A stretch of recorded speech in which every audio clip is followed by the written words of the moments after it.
आज की कहानी एक गरीब माँ और बेटा। मोहन अपनी माँ सावित्री के साथ एक गांव में रहता था। मोहन के पिता का देहांत हो चुका था। सावित्री गांव के घरों में काम करने जाती थी। उसी से दोनों की गुजर बसर होती थी।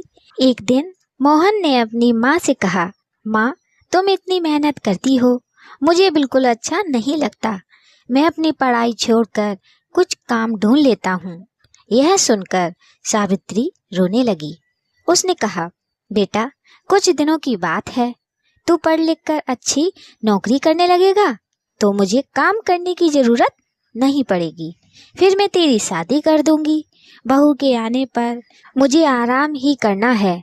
तू अपनी पढ़ाई पर ध्यान दे। मोहन माँ को बहुत समझाता है, लेकिन सावित्री उसकी बात नहीं मानती। उसे उम्मीद थी कि मोहन पढ़ लिख कर बड़ा आदमी बन जाएगा। इसी तरह कुछ साल बीत गए। मोहन की पढ़ाई पूरी हो गई, उसे नौकरी भी मिल गई। एक दिन मोहन घर आया और उसने अपनी माँ से कहा, माँ, अब काम पर जाने की जरूरत नहीं है। मेरी बहुत अच्छी नौकरी लग गई है। अब तुम आराम करो। सावित्री उसकी बात मानकर काम छोड़ देती है।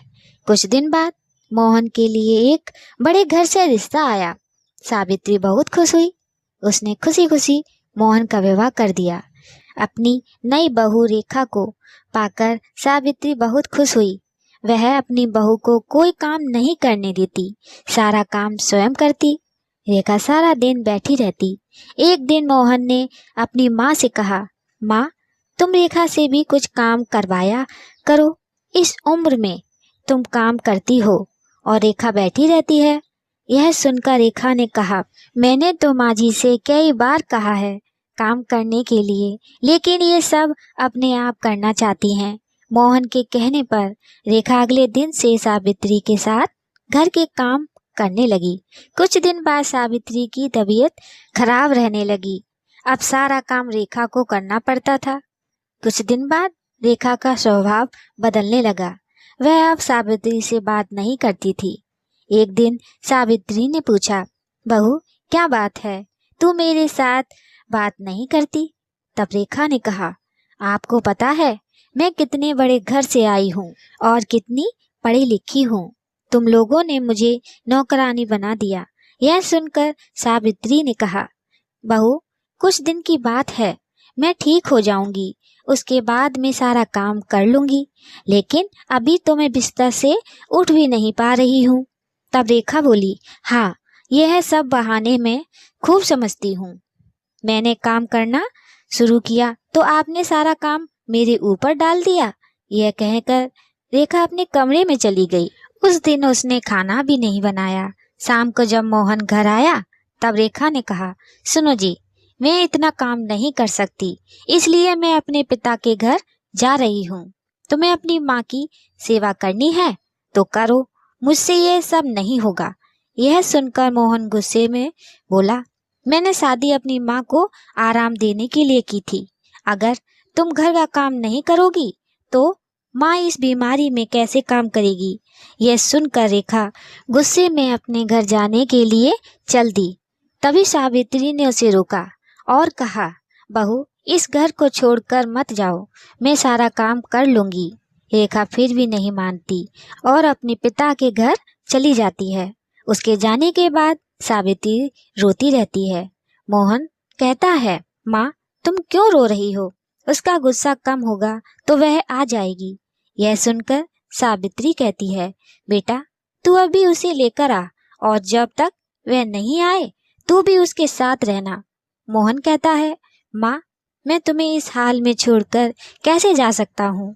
लेकिन सावित्री कहती है, तुझे मेरी कसम, नहीं तो मैं अन्न जल त्याग दूंगी और मर जाऊंगी। सावित्री की जिद के आगे मोहन हार जाता है और रेखा को लेने उसके घर पहुंच जाता है। वह रेखा को बहुत मनाता है, लेकिन वह नहीं मानती।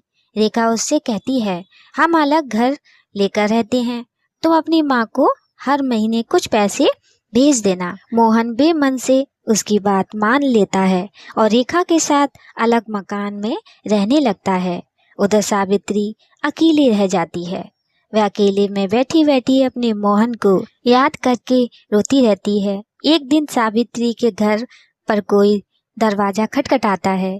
सावित्री दरवाजा खोलती है तो देखती है सामने रेखा का भाई राजेश अपनी पत्नी के साथ खड़ा था। वह दोनों अंदर आकर सावित्री से पूछते हैं, माँ जी, दीदी कहाँ है? सावित्री उसे सारी बात बता देती है।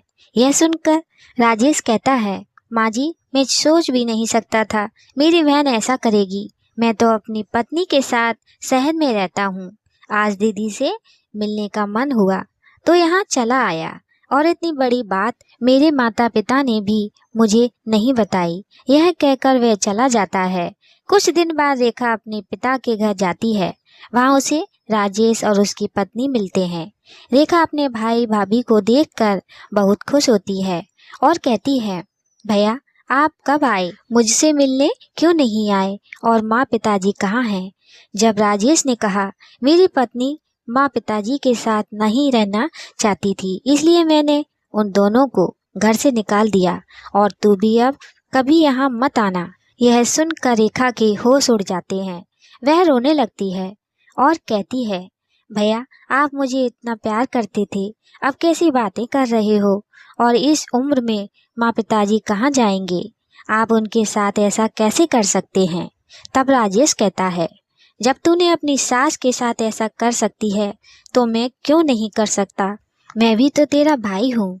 यह सुनकर रेखा को अपने किए पर बहुत पछतावा होता है। वह भागकर अपने घर पहुँच जाती है और मोहन के पैरों में गिर जाती है। मोहन के पूछने पर वह सारी बात उसे बता देती है और कहती है, मुझे माफ़ कर दो और माँ जी के पास ले चलो। मैं उनसे माफ़ी मांग लूँगी। मेरे किए की सज़ा मेरे माता पिता को भी भुगतनी पड़ रही है। जाने वे किस हाल में होंगे। मोहन रेखा को लेकर अपने घर पहुँच जाता है। घर में घुसते ही रेखा सावित्री के पैरों में गिर जाती है और अपने किए व्यवहार के लिए माफ़ी मांगती है। तभी दूसरे कमरे से राजेश अपनी पत्नी और माता पिता के साथ बाहर आता है। उन्हें देखकर रेखा रोने लगती है। तब राजेश उसे बताता है, उसने माता पिता को छुपा दिया था ताकि तुझे तेरी गलती का एहसास हो सके। राजेश के माता पिता भी सावित्री से माफ़ी मांगते हैं। इस तरह मोहन, रेखा और सावित्री तीनों खुशी खुशी रहने लगते हैं। दोस्तों, कहानी कैसी लगी कमेंट में बताइएगा। लाइक सब्सक्राइब शेयर भी कीजिएगा हमारी अगली कहानी के लिए। जय श्री राधे।